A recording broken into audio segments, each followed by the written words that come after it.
Sir! Sir Ibarra!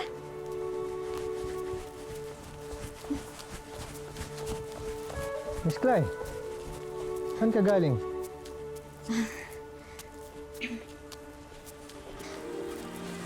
Galing po ako sa bahay nila Basilio.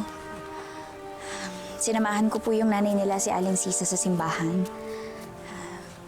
Okay na po, sir. Nakausap na ho namin yung kanang kamay yata ng kura yun. Okay na po, pumayag na po siya na hindi niya napapapasukin yung mga bata. Ano ba? At pumayag din ng sakristan mayor?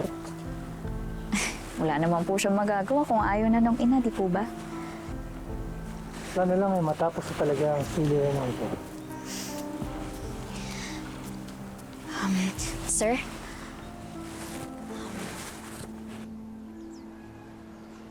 Medyo awkward po to, pero parang alam ko na kung bakit kayo nailang sa akin sa simbahan.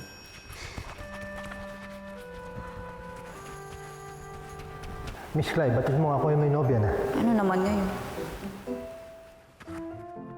Nung nagpaypay ako ng mabilis, ngayon ko lang po kasi nalaman kung anong ibig sabihin nun. Sir, sorry.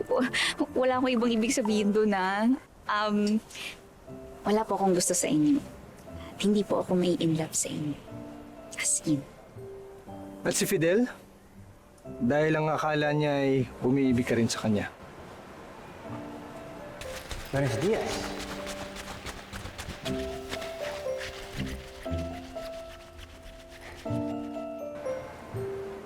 Ay, naku. Sir, huwag niyo na po siyang intindihin. Maraming akala yun. Akala nga niya gwapo siya eh. Kakaiba talaga ang iyong pananalita. Nakakatawa.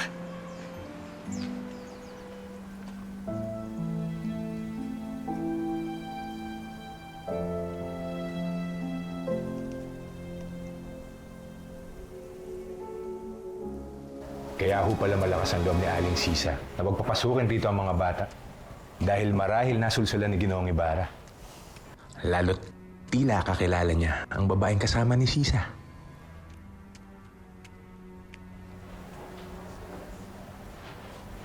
Ke tonta.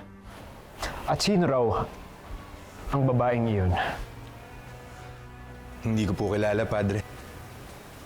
Tila dayuhan ng dalagang yun sa bayang ito. At kasama ka mo ni Ibarra sa kanyang tahanan. Ganun na nga ako, Padre.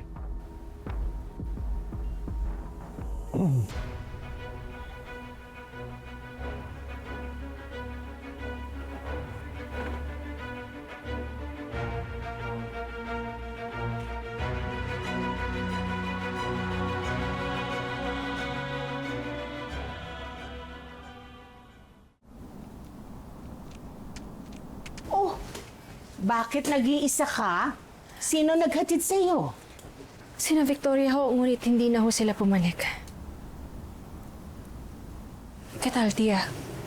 Naipadala niyo na ho ba yung sulat? Kanina pa umalis ang kutsero. Pero bago yan, may panauhin ka. Sino?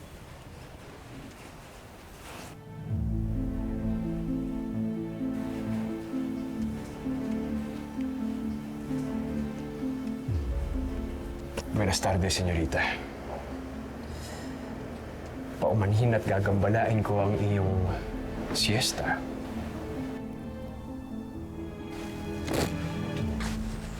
Mali, dahil pala kalahati lang.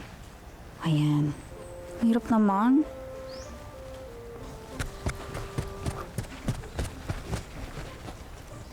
Ganon. Init. Pag mainit pa, pwedeng buo yung... Ikaw pala yan. Dame fuerza, senyor.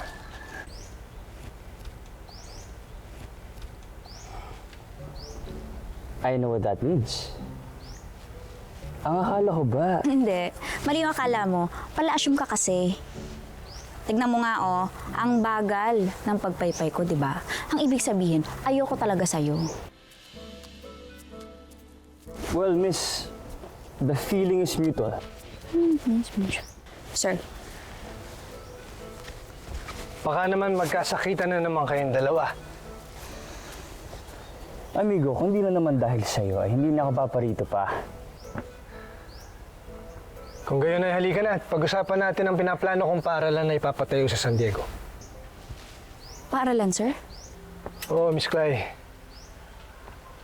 Dahil sa tingin ko ay mas makakabuti kung may isa sa katuparan ko ang mga mithiin ng aking ama.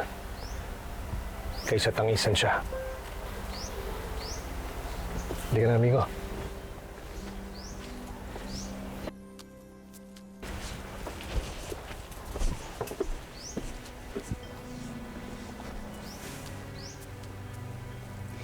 Ano bang kinakain nun ni Maria Clara? Napakaswerte. Ang good boy ng boyfriend niya.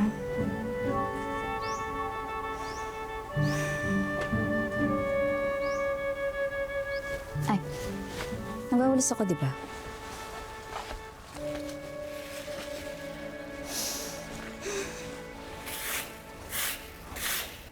Por favor. Nagulat naman ho ako sa inyong pagdalaw, Padre. Ano ho ang may paglilingkod ko sa inyo? Sa katunayan, Maria Clara, napadalaw ako dahil gusto kong tanungin sa'yo kung nabasa mo na ang aklat na binigay. Hindi pa ho, Fraile. Ah, ganun ba?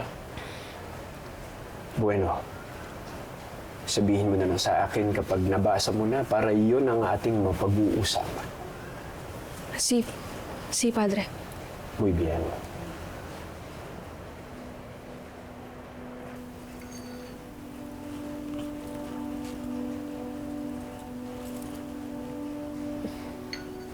Nakita ko nga pala ang iyong nobyo kanina sa kanyang tahanan. At tunay na meron siyang kisig. Kaya hindi ako nagtataka kung nilalapitan siya ng mga babae. Ng mga babae, Padre? Sige. Nang nakita ko siya kanina, may kasama siyang babae.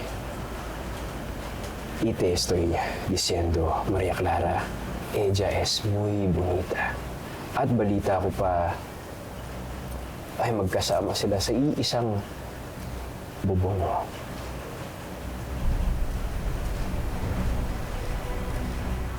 Ang aking nobyo ay may kasamang babae sa kanya pamamahay? Hindi mo alam na may kasamang magandang babae si Crisostomo Ibarra. Kahit ako ay nagtataka kung sino ang dalagang yun. At nagtataka din ako na hindi mo batid tungkol sa babaeng iyon.